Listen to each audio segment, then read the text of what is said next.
ಒಂದು ಹಳ್ಳಿಯ ಅಂಚಿನಲ್ಲಿ ದೊಡ್ಡ ಆಲದ ಮರ ಇತ್ತು. ಆ ಮರದ ಮೇಲಿನ ಎತ್ತರದ ಕೊಂಬೆಯಲ್ಲಿ ಮೈನಾ ಹಕ್ಕಿ ವಾಸಿಸ್ತಾ ಇದ್ದು.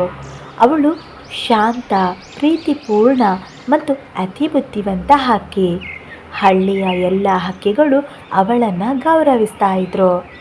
ಯಾಕಂದರೆ ಅವಳು ಯಾವ ಸಮಸ್ಯೆನೇ ಇದ್ರೂ ಅದನ್ನು ಸಮಾಧಾನದಿಂದ ಪರಿಹಾರ ಮಾಡ್ತಾ ಇದ್ಲು.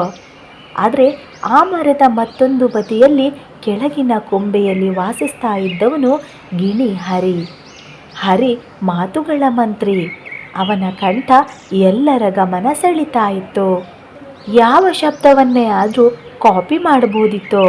ಮನುಷ್ಯರ ಮಾತುಗಳು, ನಾಯಿಗಳ ಕೂಗು ಅಥವಾ ಹಕ್ಕಿಗಳ ಕೂಗು. ಆದರೆ ಹರಿ ಒಂದಿಷ್ಟು ಕುತೂಹಲ ಪ್ರಿಯ. ಎಲ್ಲರ ವಿಷಯದಲ್ಲೂ ಮೂಗು ಹಾಕೋ ಚಟ ಇತ್ತು. ಒಂದಿನ ಬೆಳಿಗ್ಗೆ ಮೈನಾ ಹಕ್ಕಿ ತನ್ನ ಗೂಡಿನಿಂದ ಹೊರಬಂದು ಹಳ್ಳಿಯ ಹೊಲಗಳತ್ತ ಹಾರ್ತಾ ಇದ್ಲು. ಹಳ್ಳಿಯಲ್ಲಿ ಒಬ್ಬನ ತೋಟದಲ್ಲಿ ರುಚಿಯಾದ ಹಣ್ಣುಗಳು ಬೆಳೆದಿದ್ವು.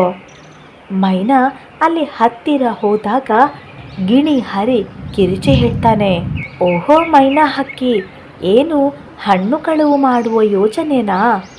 ಮೈನಾ ಹಕ್ಕಿ ನಗ್ತಾ ಹೇಳ್ತಾಳೆ, ಇಲ್ಲ ಹರಿ, ನಾನು ಕಳುವು ಮಾಡಲ್ಲ, ನಾನು ಅನುಮತಿ ಕೇಳಿ ತಿನ್ನುವವಳು.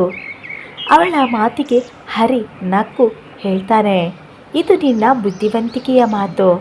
ಆದರೆ ಇಂದಿನ ರಾತ್ರಿ ನಿನಗೊಂದು ರಹಸ್ಯ ಪರೀಕ್ಷೆ ಇದೆ. ಅವನ ಮಾತು ಕೇಳಿ ಮೈನಾ ಹಕ್ಕಿ ಬೆಚ್ಚಿ ಬೀಳ್ತಾಳೆ. ರಹಸ್ಯ ಪರೀಕ್ಷೆ ಏನದು? ಹರಿ ಹೇಳ್ತಾನೆ, ಈ ಆಲದ ಮರದಲ್ಲಿ ಒಂದು ಸದ್ದು ಇದೆ. ರಾತ್ರಿ 11 ಗಂಟೆಗೆ ಯಾರೋ ಅಳುತ್ತಾ ನನ್ನ ಹಾರವನ್ನು ಕೊಡಿ ಅಂತ ಹೇಳ್ತಾರೆ. ಯಾರೂ ಕೂಡ ಆ ಸದ್ದಿನ ಮೂಲವನ್ನು ಕಂಡಿಲ್ಲ. ನಿನ್ನ ಬುದ್ಧಿಗೆ ಇದು ಸರಿ ಅಂತ ಹೇಳ್ತಾನೆ. ಅವನ ಮಾತಿಗೆ ಮೈನಾ ಹಕ್ಕಿ ಸ್ವಲ್ಪ ಯೋಚಿಸ್ತಾಳೆ. ಇದು ನಿಜವಾ ಅಥವಾ ಹರಿ ನನ್ನನ್ನು ಪರೀಕ್ಷಿಸ್ತಾ ಇದ್ದಾನಾ ಅಂತ ಮನಸ್ಸಿನಲ್ಲಿಯೇ ಯೋಚಿಸ್ತಾಳೆ. ಸಂಜೆ ಆಯಿತು, ಕತ್ತಲಾಯಿತು. ಹಳ್ಳಿಯ ಬೆಳಕು ನಿಧಾನವಾಗಿ ನಶಿಸ್ತಾ ಇತ್ತು. ಮೈನಾ ತನ್ನ ಗೂಡಿನಲ್ಲಿ ಮಲಗದೆ ಕಾದು ಕುಳಿತಾಳೆ. ಗಾಳಿಯ ಸದ್ದಿನ ಮಧ್ಯೆ ಹರಿ ಕೂಡ ಎಚ್ಚರದಲ್ಲಿದ್ದ. 11 ಗಂಟೆಯ ಹೊತ್ತಿಗೆ ಮರದ ಕೆಳಗಿನಿಂದ ಆ ಸ್ಪಷ್ಟವಾದ ಧ್ವನಿ ಕೇಳಿಸಿತು, ನನ್ನ ಹಾರವನ್ನು ಕೊಡಿ, ನನ್ನ ಹಾರವನ್ನು ಕೊಡಿ. ಮೈನಾ ಕೂಡಲೇ ಹೆದರಿ ಬಿಡ್ತಾಳೆ.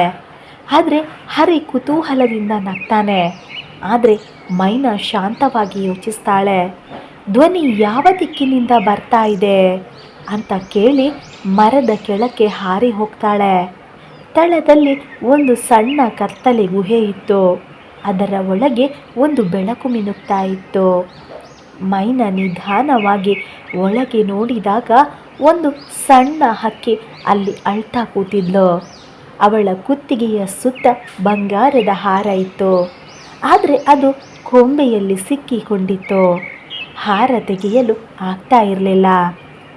ಮೈನಾ ಸೌಮ್ಯವಾಗಿ ಹತ್ತಿರ ಹೋಗಿ ಹೇಳ್ತಾಳೆ, ಹಕ್ಕಿ, ನೀನು ಅಳ್ತಾ ಇದ್ದೀಯಾ?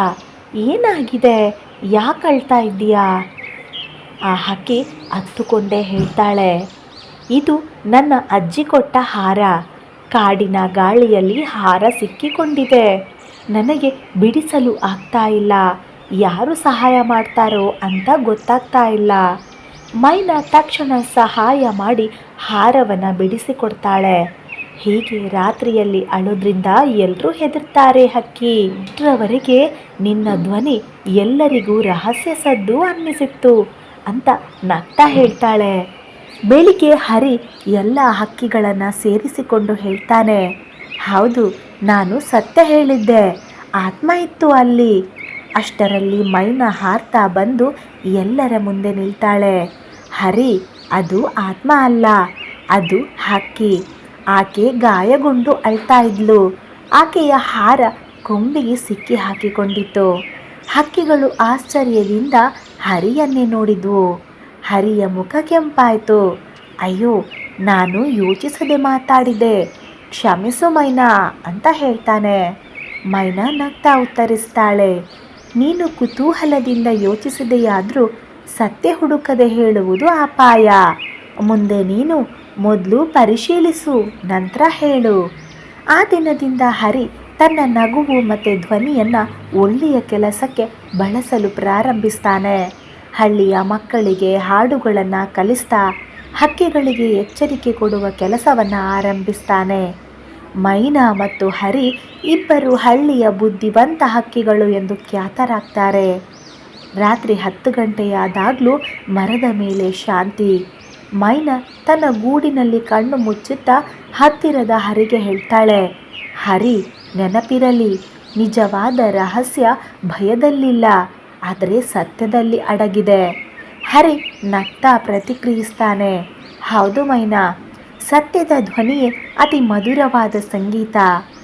ಈ ಕಥೆಯ ನೀತಿ: ಬುದ್ಧಿಯು ಭಯವನ್ನು ಮೀರಿಸ್ತದೆ. ಸತ್ಯವನ್ನು ಹುಡುಕುವವರು ಸದಾ ಶಾಂತಿಯನ್ನು ಕಂಡುಕೊಳ್ತಾರೆ. ಮತ್ತು ನಿಜವಾದ ಸ್ನೇಹ ಅಂದರೆ ಪರಸ್ಪರವನ್ನು ಬದಲಿಸುವ ಶಕ್ತಿ.